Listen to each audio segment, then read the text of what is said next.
People of the internet, I am the F-King Guy, and today...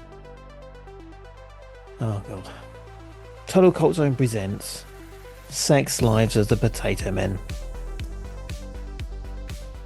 In the great tradition of British romantic comedy, there are floppy-haired heroes, romantic encounters in picturesque settings, and young men looking for love.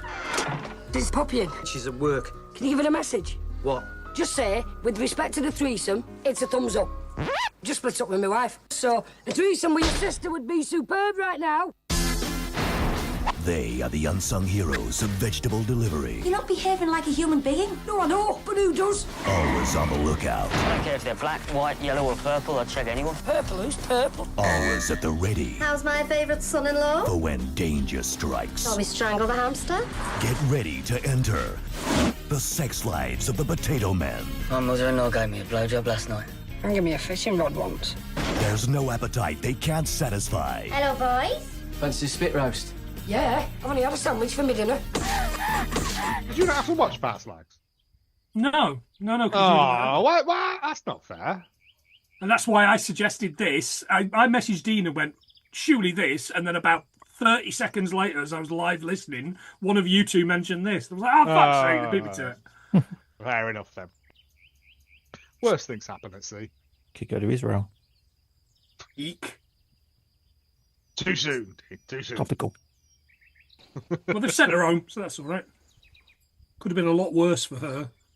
Gal Gadot could have got her. What made her watch her sizzle reel? Imagine all the people. Okay. Can't forget. You cannot forget. I've tried to. Yeah, me too. Changed angle on the setup, so... You look too comfortable for me. I don't like it. You're going to fall asleep. You look like you're a fucking Parkinson or something. He's never got any shoes on. I'm leaving. Oh, it's fucking Oliver Reed. Got my feet up. Comes It's great. hammered with a pint of orange juice. They're desperately trying to sober him up for the last 3.5 minutes. Coffee. Ribena for me. Yeah, he'll never tell. Mystery drink. It's a matcha. Oh, you've changed, Joe. Harvey bought one of those machines where it whisks it all up for you. Right. Yeah, and heats it up. Like, you can do hot chocolate and shit as well, but I'm not allowed to touch it. But she's not here. No wanky IPAs for you tonight, Ian? No, it's a school day, so I'll have to be good. Yeah. Oh, I've still got that kind of horrible sour beer I bought in Scotland. I might have that later. Well, fucking tenants. No, Oh, like that really strong sour beer you were drinking? No, it's not the strong one. No. But it's still dog shit. It's a fucking great scam. All our beer's gone off. It's sour beer. It's meant to taste like that. Fucking sell it. Idiots will buy it. Throw some fucking Ribena in it. They'll never know. Oh. Is it like a saison? Farmhouse beer doesn't help for me. Yeah. I remember we had did a pub crawl once, and it was like mixing drinks, and we ended up doing cider and lime. Ooh. You get bleach. Yeah, I was going to say that would just rip right through you. Yeah. Yeah, didn't finish that pint. I mean, now we have to try that. The science. Don't. You don't. You're on the next Faces of Death. Look what this idiot did near the oubliette. Yeah. I put on a Barocca in vodka once. That was an experience. We had Barocca bombs once. It was not pleasant. It was English white wine with a Barocca in it. Yeah, it's not pleasant. Would not recommend. On a train to Warrington. There you go. It somehow makes cheap vodka worse. Anyway. Yeah. Let's talk about Mackenzie Crook's cock. Today's show is going to be a hit because it's got that clickbait happy title with worst film attached to it. And as you know from the introduction to the episode, the title of the episode, and the trailer that played in between the introduction to the episode and me talking now, we're covering Sex Lives of the Potato Men. God help us. The much reviled 2004 movie written by Andy Humphries and starring Johnny Vegas and Mackenzie Crook. A film so bad it has a 0% approval rating on the totally trustworthy Rotten Tomatoes website, based over 14 reviews. and as we find out, may have actually killed off the British Film Council. But who am I covering it with? As the poster tagline to this movie proclaimed, the search for the lowest form of life on the planet is over. And they're all here on this podcast right now. Hey. We're going to discuss the alleged worst movie of all time. First up is the esteemed Purple Majesty from Cult Connections podcast, Mr. Ian Graham. Oh, dude. How you doing, sir? Absolutely marvellous for coming on and covering more shit. You were so happy when I sent you that link earlier. You're like, oh, I can't find it anywhere. Yeah, it was like, oh, please don't find it for me. It's on YouTube. I couldn't find it on YouTube. I must have some sort of safe search on or something. The dog shit filter. Yeah. Joining him is the other member of the Total Cult's own Worst Film Ever Council, the Curly Fry. Hallmark of Greatness is Joseph Higgins. How you doing? I'm fine. I don't hate this. This is not the worst film. Bat Slags was way worse than this. We'll get onto that. And finally, jumping in on the conversation discussion about the worst movies ever produced, an absolute fucking spud from 100 Films We Learned from Film, Mr. Mark Plant. Tater Man, where the hell have you been? Ah, Crivens. I'm guessing everyone really enjoyed this, really. But everyone's just hiding it well. There's a great 15-minute film here somewhere. It's fine.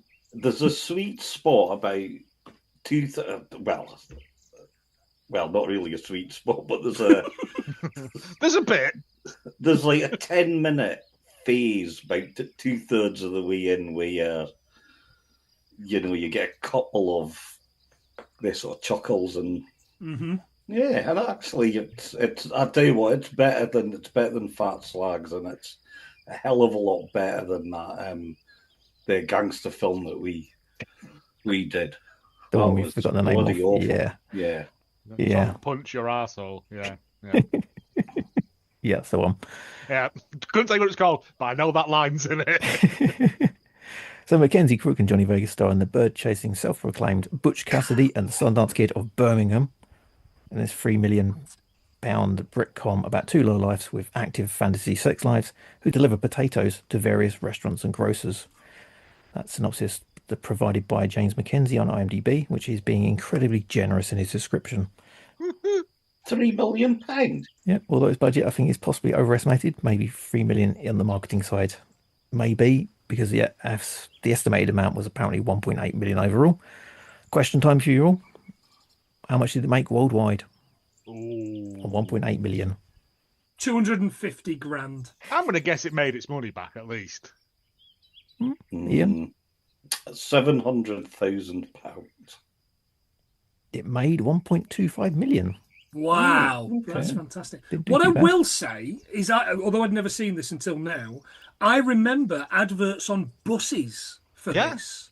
The advert on the bus was the sex sizes of potato men across the long bit of the bus, and then down the narrower bit of the bus was the potato man, the cigarette smoking potato man with the potato peeling hair from the titles.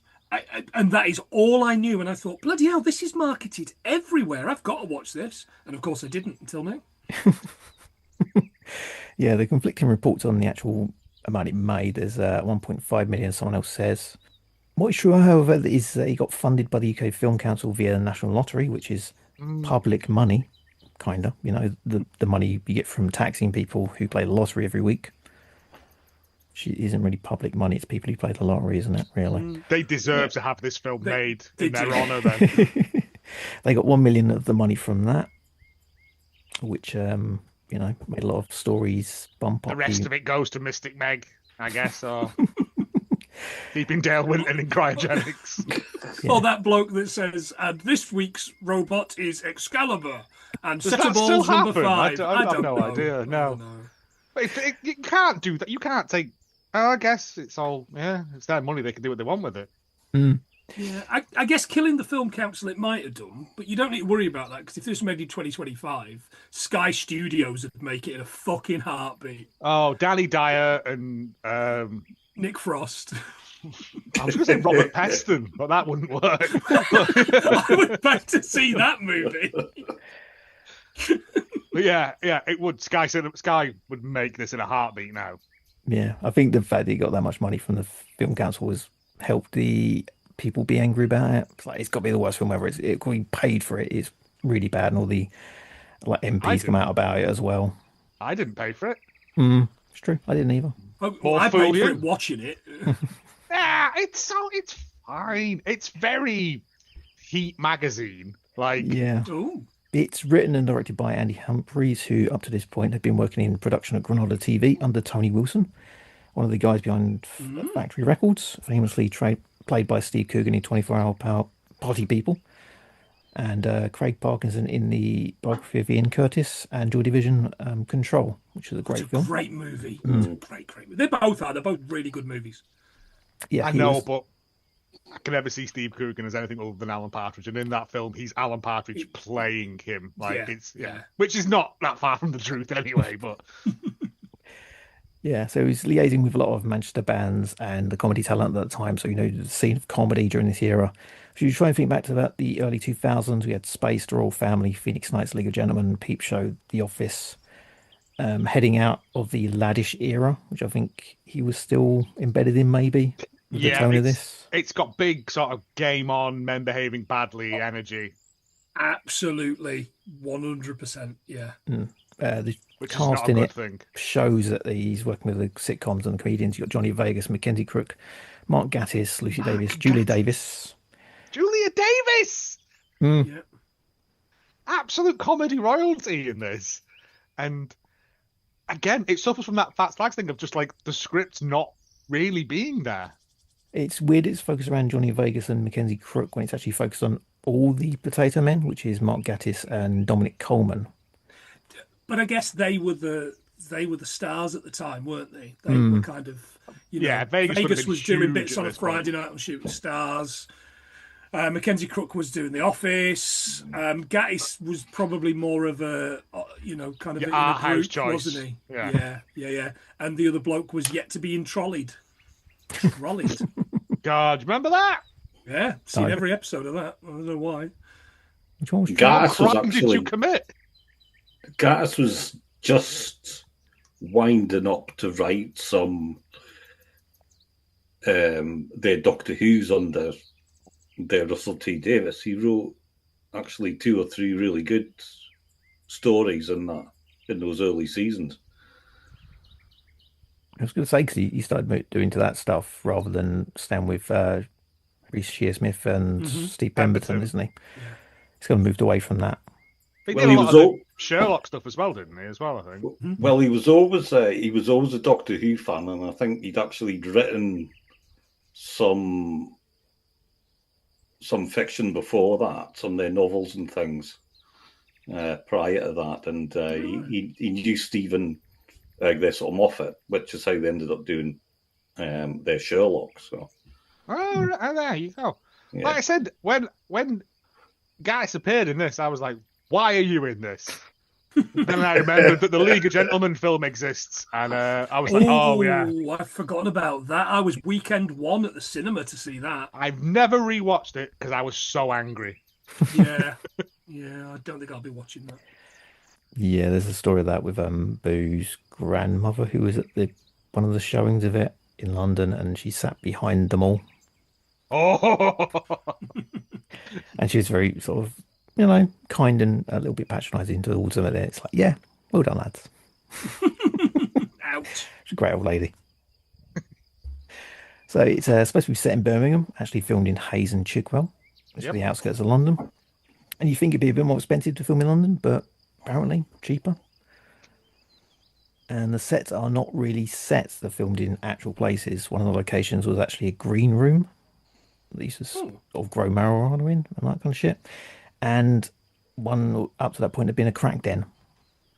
lovely. So it's the fact that it feels filthy and dirty helps with the vibe of the film. So It does genuinely feel gross. It does. Absolutely, it does. Unlike Fat Slags, where it felt very comic booky, Yeah, this plastic. genuinely feels degenerate. Yeah. So let's go into the film, thoughts on it? Who has a history with this? I know, Joe, you've said previously and a few times that it's not that bad, and you didn't think it was that bad. I remember watching this as a youth and going, that was fine. And then I didn't know that it had been this universally panned and, abhorred thing. And I was like, I watched it. And I'm like, it's fine. There's worse things out there. Like, it's not great by any stretch of the imagination. There's barely, I don't like, what is the story? His wife kicks him out. He comes home. That's the story, isn't it? Essentially. And it's a series of, my main gripe with it is it's a series of sketches with very loud music played in between the sketches. It's some good vignettes, but that's the best I can say about it. Because as you say, there's no story. There's just shite. Some good vignettes. There is kind of good vignettes. I like those. I'm trying to give it a little bit of credit. You fucking pretentious prick. No, well, I made him take his monocle out for me. I think for me, it starts badly. It's as in it's so crude.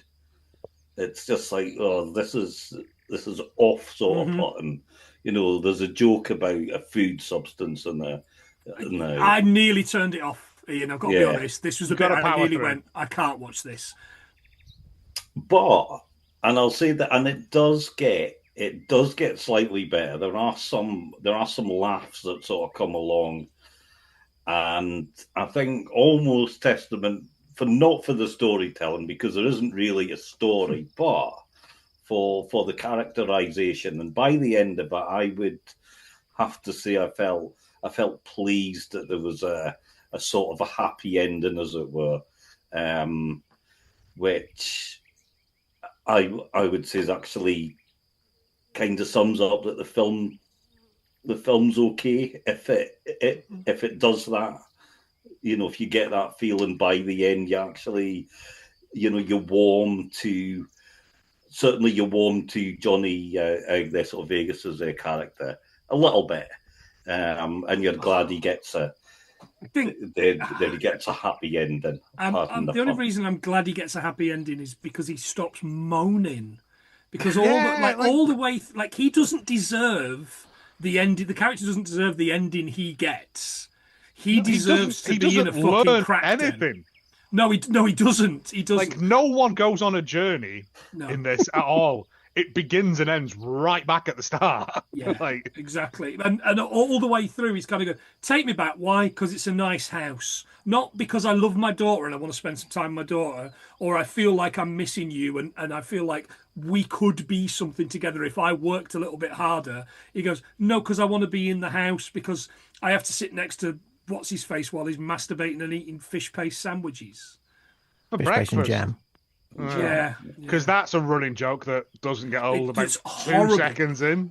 And that's the joke that nearly lost me completely. But then very quickly after, and I've got to be honest, it's brilliant. If I'd written this, I'd be dining out on this for the rest of my life. Mixing up bees in treacle to make honey. That's how you make honey. How do bees make honey? They eat flowers. And ants make sugar. That won me right over with it. And then sadly it dips before, as Ian says, we get a nice little kind of leveler later on. Yeah, there's some nice lines in there. I like the Johnny Vegas telling the kid his dad's died. Oh, and it's not gross out of humor, it's just dumb. The whole thing about the crazy paving is a good bit. Just standing on my string. It's again just made me laugh. But this is what I'm saying. It's a series of sketches that they've gone, can sort of weave this into an actual kind of story. The only time Johnny Vegas actually shows any redemption is when he goes, I miss talking to my wife. Yeah. But even then he goes, she says something, you look at her and pretend you've listened and say something back. He's not learned anything. He thought the grass was greener on the other side of the fence, and because Mackenzie Crook's out there banging that pickle, the chip shop woman in the back of the chippy all the time, he's like, I could have some of that. And he can't because he's a man-child. Yeah, because he's got no redeeming features whatsoever. Just being a young man is not enough. No. Johnny Vegas is 31 in this. Wow. He says he's 31. I'm like, Really? They aged differently back then. He says And he's did St. 31 or Helens. 32, so he just suffered from that disease that I have that I can't tell how old I am. I'll still say it's 31. There is a section where the other character buys a plastic vagina to fuck, and he says, "What do you put inside it?" And the bloke goes, "Your cock." And he goes, "No, to lube it. I don't know, margarine." Margarine?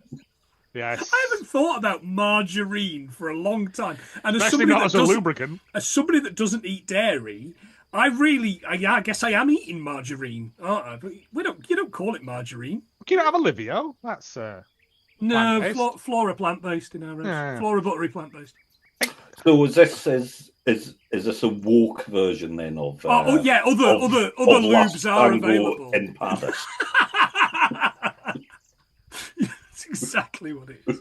And the bit where he goes to the knocking shop and he reels off a list of this stuff he wants. And I'll show you my tits for 20 quid. That made me laugh. And then he comes back, can you show me your ass for a fiver? I thought, that's a good bit. Yeah, I liked that. It's slim pickings in a sea of absolute dog mess. Like, if you like callbacks, there's a great callback when they mention Adrien Chiles at the beginning. He goes, "Oh, I saw Adrien Chiles the other week as he's in a threesome." Sorry, Adrien Chiles the other week. Yeah, he's really nice actually. We had a conversation about such and such. And then later on, I was astonished to find Adrien Chiles in the movie. Adrien Chiles would appear at the opening of an envelope if you. Yeah, I guess he would. Yeah. There is bits in it like that. I've got this, and this. Have you not got an Allen key? Like there's bits in it. Like it's the fixing the bed because it's squeaking. It's good. It's good. And then just having a good conversation over the top about A-roads or whatever it was. Like, I couldn't get parked around here, and then later on the bloke's like, "Did you get parked?" "Oh yeah, I parked right outside, but I was dead early." Yeah, it's and his drunken rendition of "Come On, Eileen" is quite good. It is. No, that is good. That reminded me of probably his best stuff on Shooting Stars. Or just his stand-up stuff when he was just hammered all the time. Where he'd line up 3 people and try and jump over them and stuff. And he was just full of Guinness.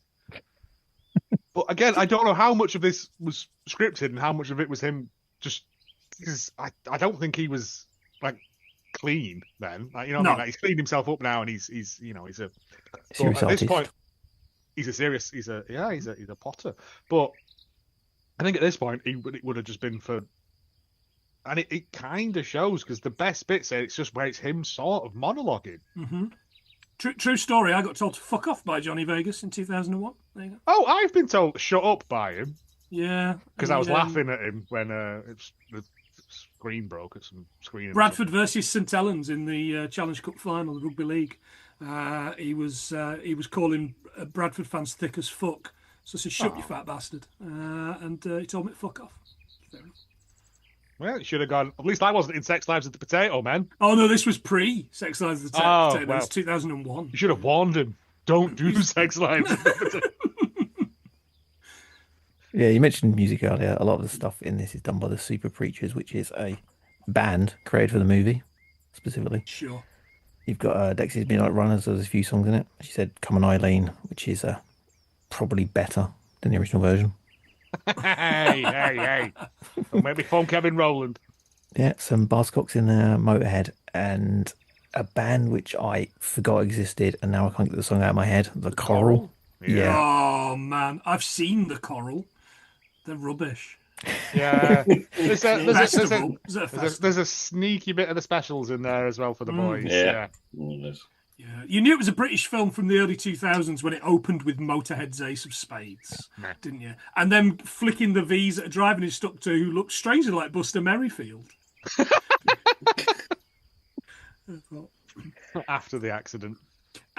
On the subject of actors in this, Joan, Mackenzie Crook's mother-in-law, who he's shagging, was Kate Robbins. Not only Joe, Ted Robbins, Den Perry's sister, but Emily Attack's mum. Wow. Nepotism. Again, Den Perry. The more we talk about it, the more I'm thinking, like, this ain't so bad. I'm never going to ever watch it again. I don't think, because there's very little to redeem it. But for a film that is coming out at the tail end of that sort of lads mag game on sort of thingy, it ain't terrible. Layer Cake's worse. Hey. I haven't even seen it twice. I don't really. It's like not the- great. It's like the death gargle of lad culture, isn't it, really? I would Yeah. argue, had 9/11 not happened, this film wouldn't have happened. Jesus. No, please elaborate. We put that on the poster, retroactively. I think we needed this film after 9/11. But we did. It did bring joy to the troops. It's necessary. Bearing in mind, it was at this point that we were pulling down a fucking statue of Saddam Hussein. I don't think the two things are related in any way. Oh, I think you might find they're knitted very closely. Very closely indeed. Johnny Vegas crashing a moped into some potatoes led to the fall of Saddam Hussein. Now you say it, it's so obvious. There's that bit whilst 9/11 was happening, while W. Bush is at a school, and the bloke comes in and whispers and says, "Mackenzie Crook shagging in the back of a chip shop," and then obviously he has to finish reading the book and go out. That's what happens. He can't. Yeah. It's if it was like, I tell you what, how it would have worked if it was an hour-long TV show, like the Stephen Merchant, Chabadi G Christmas one from a couple of years back. Yeah. The Christmas road trip or whatever it's called. Yeah. Like that, if that was a film, it would be garbage because it's too long. This is too long. It needed all that stuff trimming out, all the fish paste nonsense and all that. Yeah. Get rid of that and just have it Mackenzie Crook and Johnny Vegas doing bits. Yeah, right? not having maybe Mark Gatiss. Gatiss in the background. Yeah, not him stalking the ex-girlfriend. Yeah. No, but Jasper Carrot's daughter stealing a dog. I did laugh when he brought it back and put it on a tiny chopping board. No, well, I wrote, if he kills this dog, I am 100% out. It was never going to happen. The lottery wouldn't have funded it if that was the case. I love referencing stuff that should never be referenced in other media. This should never reference on the town, the bit where he's walking past all the signs and it says fingering, beef curtains, flaps. And it was just because I just thought that. How many people are getting that reference? Yeah. No, again, like, see, we're all looking at them, going back at these bits now and going, it's actually not terrible. Like I say, it's got bits. It's got bits in it, but again, if it was an hour-long show, an hour-long special, it would have been infinitely better because a lot of it is unnecessary padding. Yeah. So review-wise, you've got the Times critic James Christopher calling it a slump of untreated dung. All right, what have you done? In the Telegraph, they described it as like finding the right words as a nasty accident. And MPs jumped onto it, showing their disdain for it because it was using public money. Again, public money. We've got Labour MP Claire Short, Conservative Anne Widdecombe, and Judy Kirkbridge, speaking on culture for the Conservative Party, said, "You can produce any old rubbish with your own money, but the public don't want their to feel their money is being wasted." It's not. But that's the public Conservative money. Party talking about wasting money. Yes, Wasting public money. I'm aware of that. Lab Camelot is a private company. It can spend what it wants its money on. No, it's only a model. Shut up. It's not there anymore. It's a zombie drive-through thing at Halloween now. But yeah, it's not public money. Just because you've paid it, if McDonald's want to give Stormzy a load of money to support genocide, they're allowed to because it's their money. I mean, pick a better dinner though, Stormzy, instead of just some I know. nuggets. If I buy chicken nuggets, I'm not going, I now have a right in whatever McDonald's do, because that's not how it works, you plums. Yeah, it does have its fans though. Comedian Stuart Lee enjoyed it, and Really? He's considered part of the lineage of ITV comedies from the 1970s that centered on an unvarnished view of the working class life. That it's possibly didn't work because people didn't think these people existed. It's like a class aspect, or people looking down the nose at the lower working class. Yeah, I and got Mike shit. Lee actually sent an email to Andy Humphries saying, "I can see what you're trying to do. Keep your chin up." So Yeah, Mike Lee fine. likes it. Are you sure he didn't mean to send that to Barry Humphries? And Andy Humphries, after this, went back to doing documentaries instead, although has written a sequel to the film and an indirect sequel to where he's a mad film director blackmailing the reluctant cast into making Potato Men 2. Oh, that would be fun. That would Come be on. fun. If we're going to do it, now's the time. Yeah. But I know Crook- lottery Crook's- purchases are down, but Crook's writing a lot of stuff himself, though, isn't he? Like Detectorists is brilliant. Detectorist is Yeah. superb. It's They needed to get him after 3 and Out or whatever it was called. the train one. The one where he, Ooh, that's bad. if you hit Yeah, three people, yeah. I've read the book and it's quite enjoyable. I've never seen the film. The film's Enjoyable. terrible. It's Run Fat Boy Run, but with Mackenzie Crook in it. Yeah, it's not good. Just drive, fat boy, drive. Yeah. Oh, man. I'm intrigued now. I want. It would work because of the I want fact the that sequel, and then I want the bizarre making of Yeah, the sequel. because they've Yeah, gone Sex so Lives far in the Amphetamine light. 2 Say and Johnny Straw Vegas now is like the artist. Mackenzie Crook is doing all the writing. Mark Gatiss is doing all the writing. It's like they're different people to that era. So you'd be like, yeah, you have to come back and do it. It's like, oh, I don't want to do it. Oh, You get it'll never blackmailed into it. happen. And doing the worst things ever, like in the film, doing it, the most gross out things possible. But then having the film behind the scenes showing it, like seen One Got your Cut of the Dead. kids. Yeah. Yeah, One Cut of the Dead, where they're like doing the film and then they go back and show how it was made behind the scenes, Yes. and they're just doing like gross out stuff and being made to do it. okay. I'd see that. I mean, now I look at it, it is a slice of. It is like you said. It's the death knell of lads. Mm-hmm. And And I yeah. don't think this killed it. No. I think this was its last triumphant gasp for breath. Now, Yeah, far under the duvet for breath. Right. yeah, it's not the worst film ever. I think Fat Slags is worse. Yeah. Good lord, yeah. This has got jokes. It has got jokes. It has got bits.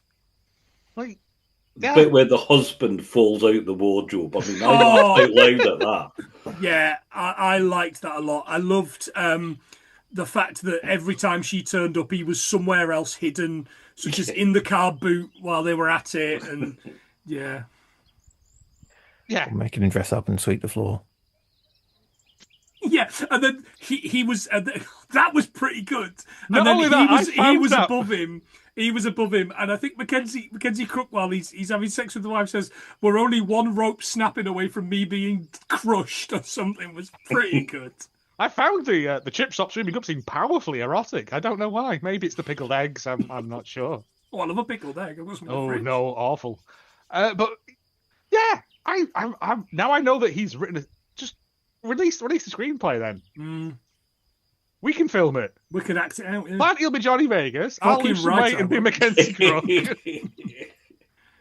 Yeah, I'm watching it. I was like, but talking about it now, everyone seems. We all pulled our faces at the start, but the more you talk about it, the more like you go. Actually, it's not a great film, but it's a good film. A lot of the reviews you see online are like, people are like, yeah, it's really fun. There's not many, like, if you, one of those people who doesn't like these types of films, you wouldn't watch it because it's got such a reputation. And I think a lot of people have sought it out and gone, actually, it's not too bad. I Or saw a they've enjoyed review it. thing where someone said it's like a modern day Carry On, and I'm like, it isn't. No. I mean, he was aiming for Confessions of. Oh, and he hits that. He definitely hits that. But I like the fact as well that there's no nudity in it. Like, there's not even any upstairs stuff, right? There's jokes about it, and you know it's alluded to, but you never see anything. And I think with something like this, it would have been very easy for them to put that in to go lads, way boobies, you know what I mean? And whether for artistic sake or because people didn't want to do it, they didn't. But I don't know. It's the more I think about it, the more I quite like it. So It's also got that old Nana in it, who was in everything at the time. Harry Hill's Nana. Harry Hill's Nan, touching knobs. Yeah. So they're all putting this above fat slags, even Mark, who's not seen it. Oh, yeah. I mean, I listened to you guys talk about it and thought, I've dodged a bullet here. Yeah, you did. This, yeah, while not by no means a masterpiece, it's got a certain charm about it. So in the spirit of the lowest common denominator comedy, I've created a quiz for everyone to do. Very simple rules. Each of you take turns to tell me whether something is either a spud or a sex act. Okay. God, this is like Cub Scouts all over again. And that's why you're not allowed to be a scout leader anymore. Yeah, I call it a great way to get yourself onto a watch list and destroy your internet algorithm. Or as friends of the show, Oodles might call it, Tuesday. Hey. So who's going first? We'll go in a spud or a sex act. Mark, you're top of my screen, so Mark, you go first. Go for it. French fingerling. That's got to be a spud. Correct. Small, long potatoes, look like fingers. Strangely, great for salads. Wear a salad baguette. Wear a beret. Okay. Mark this down. And Mark. Oh One God, point. there's Oh, prizes. scoring system. Okay. Joe. Oh. Kentucky Klondike. Klondike's chocolate bar could be a poo thing, couldn't it? Could be a poo thing. Have I'm a gonna kernel go- poo on your chest. I'm gonna go. And then roll it in 7 herbs and spice. I'm gonna go sex act. Correct. It's a sex act. You know what it is? Well done. Is it not pooing and then rolling it in 7 herbs and spices? It's the act of freezing a bowel movement and then sexually penetrating another with the frozen bowel movement. No, it isn't. No one does that. These are just made up things on the internet that perverts write. Ian. A tamakeri. A what? A tamakeri. Tamakeri. Tamakeri. Tamakeri. Some sort of Japanese potato. You You going, run yourself Spud? through with. Yeah. Yeah, it's a potato. It's a sex act. Ah, It's a sexual fetish and subgenre of BDSM in which a man's testicles are abused, also known as ball busting. Oh. Tamakeri is a Japanese term where it probably originates from because they're all a bit weird. Ball busting was a Kate Bush song, wasn't it? Mark. A German butterball. I'm going potato. And potato. Yeah. Correct. It's a spud. Versatile potato, ideal for baking due to the buttery soft insides. Joe. I don't know now. A truffle butter. See, he's gone butter with you before. If he'd gone flora buttery, it might have been different. I'm going to go Look, potato. that's Truffles birdable. grow underground. Potato. Potato. It's a sex act. I mean, they're both the same, really, if you think about it. It's an act that both involves anal and vaginal sex. After you've done anal sex with your partner, you indulge in vaginal intercourse. The tan, buttery substance that forms around the lips of the vagina is known as truffle butter. Jesus. Again, none of this is Ugh. true. It might be. It's not. Nah. Ian. A Russian banana. Should be a turnip. It no longer exists. Okay, the hell. Highbrow. Russian banana. Ian's questioning what decisions he made incorrectly to end up in this situation. I'm getting I've kicked off YouTube. got a reputation to uphold, you know. Like, So's Dean. Yeah, but Dean's one is just hanging about on, like, thingy.com, isn't it? UrbanDictionary.com. And weirdly, Alan Titchmarsh's website now. Charity shops. a Russian banana, that has to be a sex act. It's a spud. Surely. Oh! It's another type of fingerling potato. Small and long. From Russia. With love. From Russia with Spud. Mark, back to you for your final one. A golden wonder.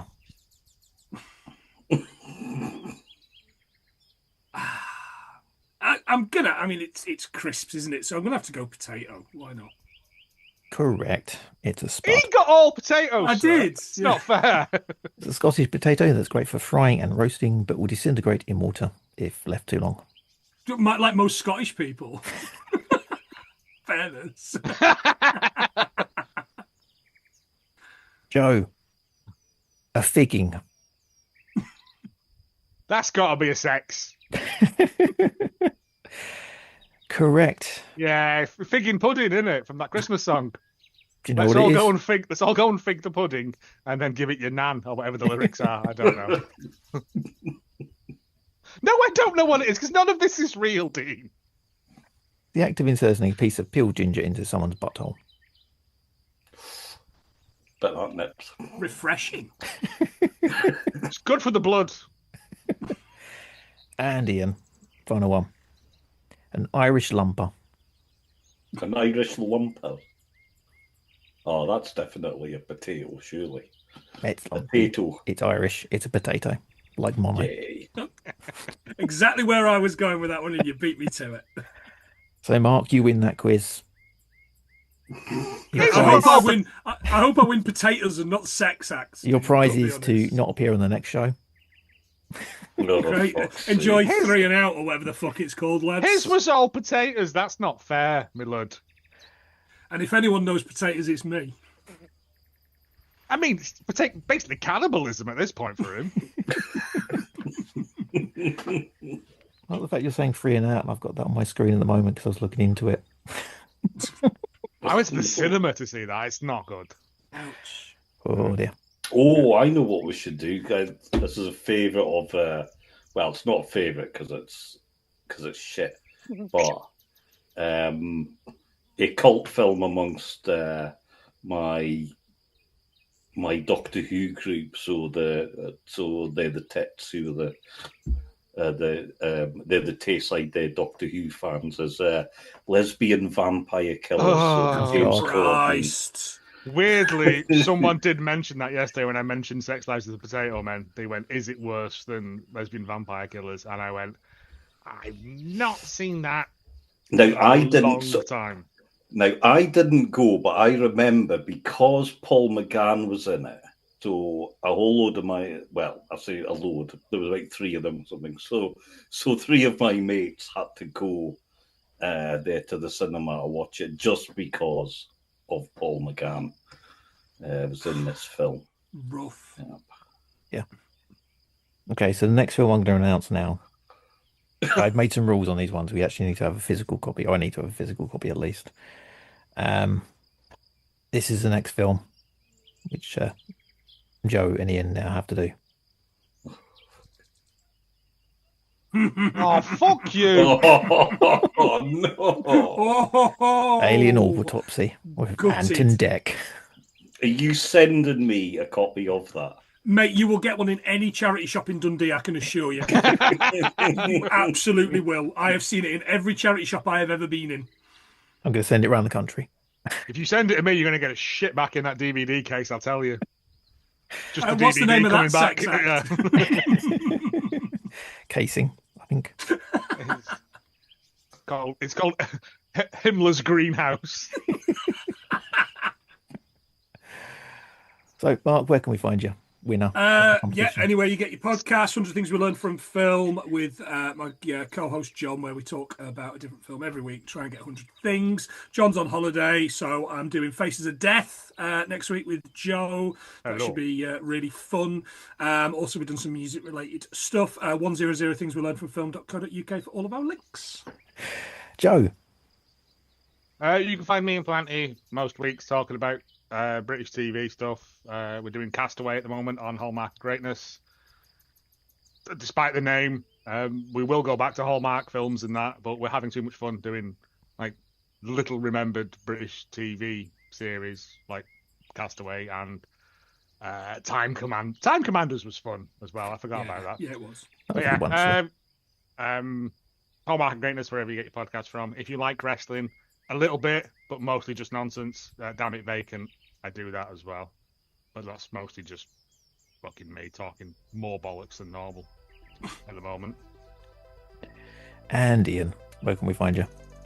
I don't actually know at the moment. So the Cult Connections is where you can find me. What I've got coming up, I haven't got a clue because for the past 5 months I've just been winging it really. So do have a few different irons in the fire,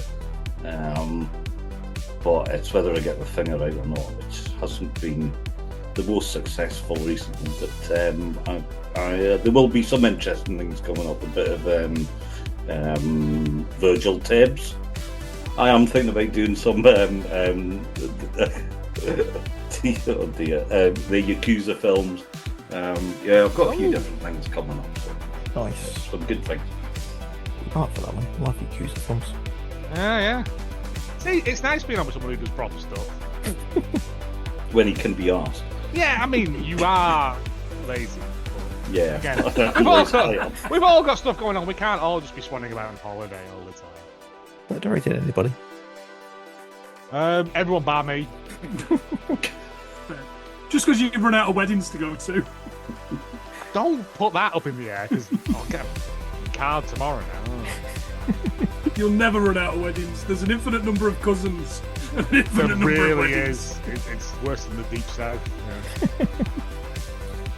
As always, you can find me at totalquartztime.com or my social media and places. You can contact me on there, and you can buy me a coffee if you wish. You know, it'd be nice. Not after watching this. Well, not after Alien Bloody Autopsy. And magicians. I mean, and magicians. The only thing I remember about what is no, that's like just a thingy film, though, isn't it? The first film Rachel and I ever watched.